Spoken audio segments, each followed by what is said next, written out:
year after I was baptized, we left our home in Connecticut to join the saints in Nauvoo.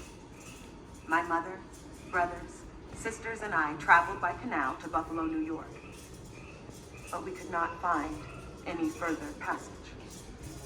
So, we set out on foot to travel the final 800 miles to Nauvoo.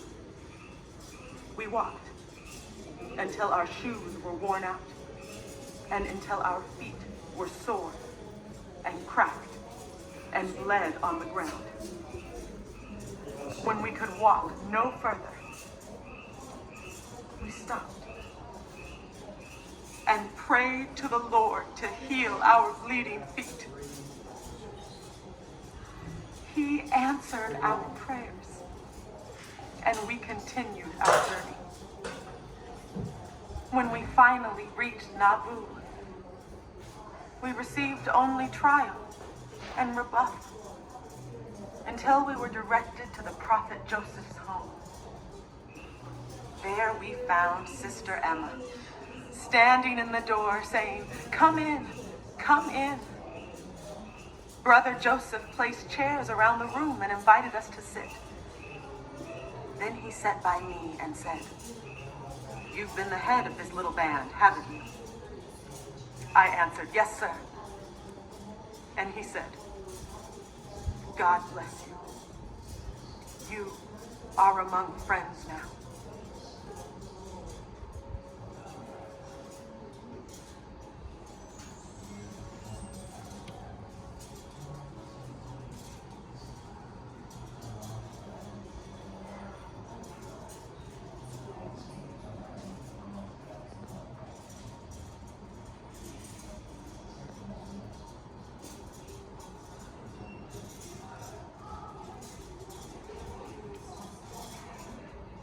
Governor Thomas Carlin has caused some excitement recently in these parts.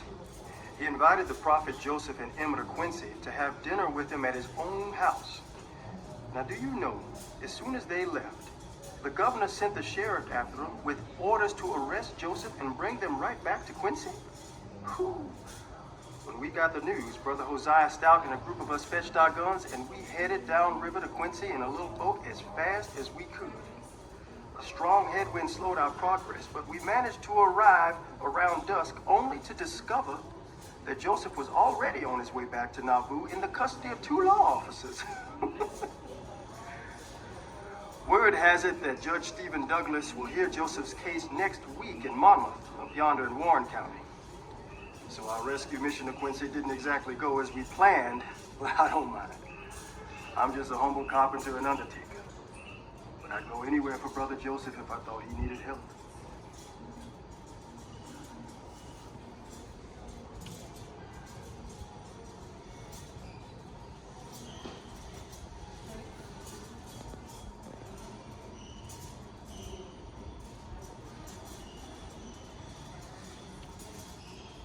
We recently moved to Morley Settlement in Illinois, just south of Nauvoo. Our house is small, but there is plenty of room for love, friends, and merriment. Father's a cooper by trade, and his shop is right next to the house. We always have plenty of beaus who are more than willing to make themselves useful in the shop. They come and haul out the barrels and rubbish, and then start up with the fiddle and the fun. We dance. Oh, how we dance! Then for a change, we play chase the squirrel, thread the needle, sail the boat, and whirl the plate. We try to make fun out of everything we do. These good times give us a gleam of sunshine we can remember for whatever lies ahead.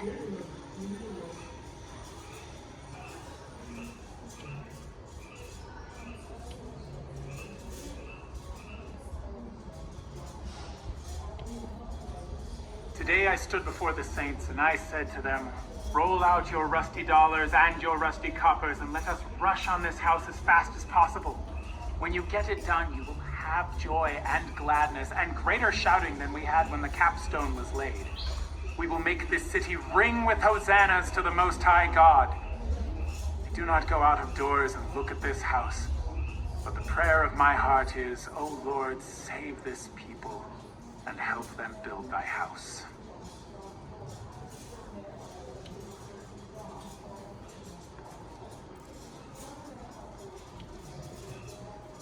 At our last conference, President Smith opened a new and glorious subject.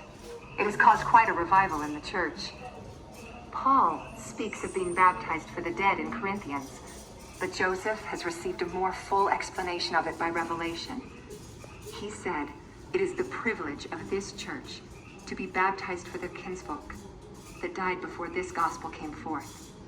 By doing so, we act as agents for them so that they can come forth in the first resurrection.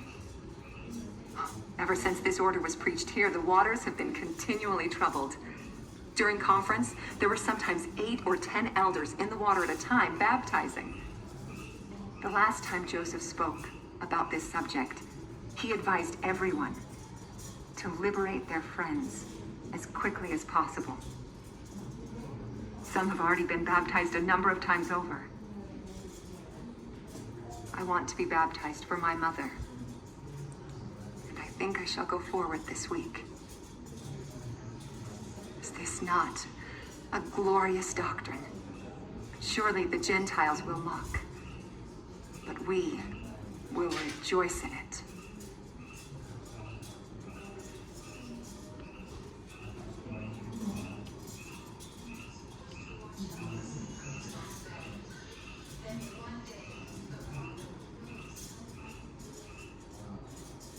When the Saints first arrived in Nauvoo, it was an empty wilderness. Many families lived out under the open air or under the shade of trees, tents, wagons. Others occupied old buildings they had purchased or rented. When my family arrived, we had no shelter whatsoever. So I joined with Brother Heber C. Kimball, and we purchased some land and built some log houses with our own hands. Shortly after we settled, I left for a mission in England. And when I returned, I rejoiced to see that such a large city had been created during my absence. And when my family arrived the following April, we were all kindly welcomed by President Smith and by scores of other people who came down to the wharf to meet us.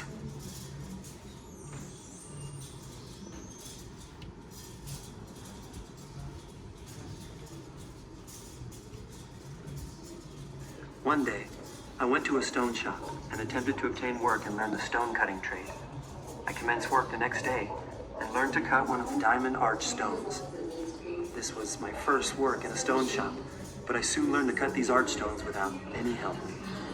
Then 2 of the temple workers came to me and told me to cut and dress one of the capital stones.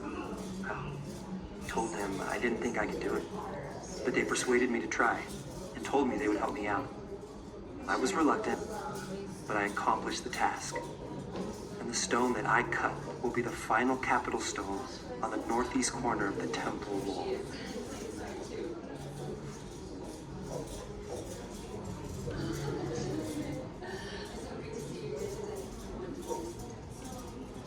I've lived to the age of 70 years.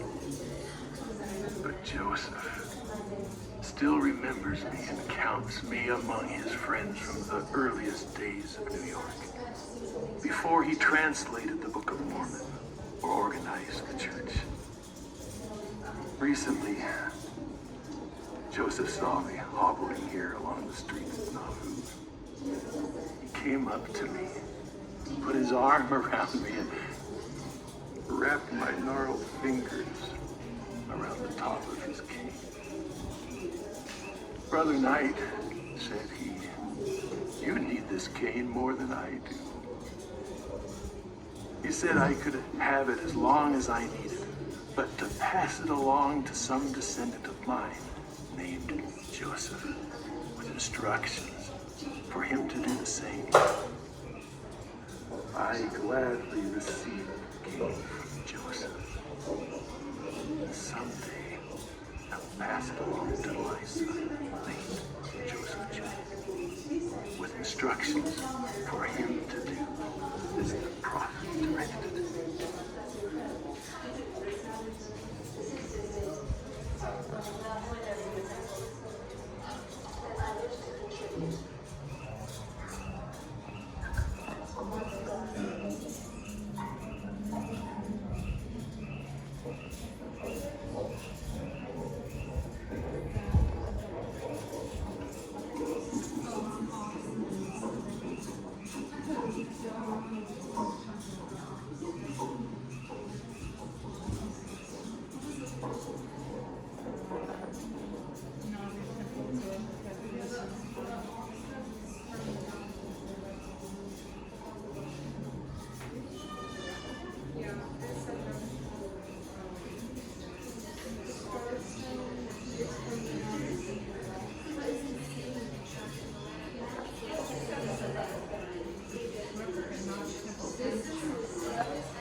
Only